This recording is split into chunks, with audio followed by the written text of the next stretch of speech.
शनिवारी 12 तारखेला हनुमान जयंती आहे. तर चैत्र पौर्णिमेला हनुमान जयंती आलेली आहे. हनुमानांचा जन्मदिवस म्हणून साजरा केला जातो. तर बघा, तुमची जी इच्छा आहे, तुमची ती इच्छा पूर्णच होत नाही आहे. खूप दिवसापासून तुमचं कुठलं तरी काम अडकलेलं आहे, ते पूर्ण होत नाही आहे आणि तुमचं काही कामच होत नाही आहे, अडचणी येत आहेत, अडथळे येत आहेत, तर तुम्हाला एक उपाय करायचा आहे. तर बघा, तुम्हाला एक गोड पान घ्यायचं आहे. ते गोड पान तुम्हाला कुठल्याही पानवाल्याच्या दुकानात मिळेल. तर ते गोड पान तुम्हाला घेऊन हनुमान मंदिरात जायचं आहे आणि हातामध्ये ते गोड पान घेऊन तुमची जी इच्छा आहे, जे तुमचं काम पूर्ण होत नाही, ते सांगायचं आहे आणि नंतर ते गोड पान हनुमान देवांच्या चरणी तुम्हाला ठेवायचं आहे.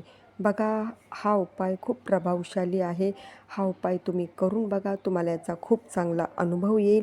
आणि या दिवशी, हनुमान जयंतीच्या दिवशी, हनुमान चालीसा वाचायला विसरू नका.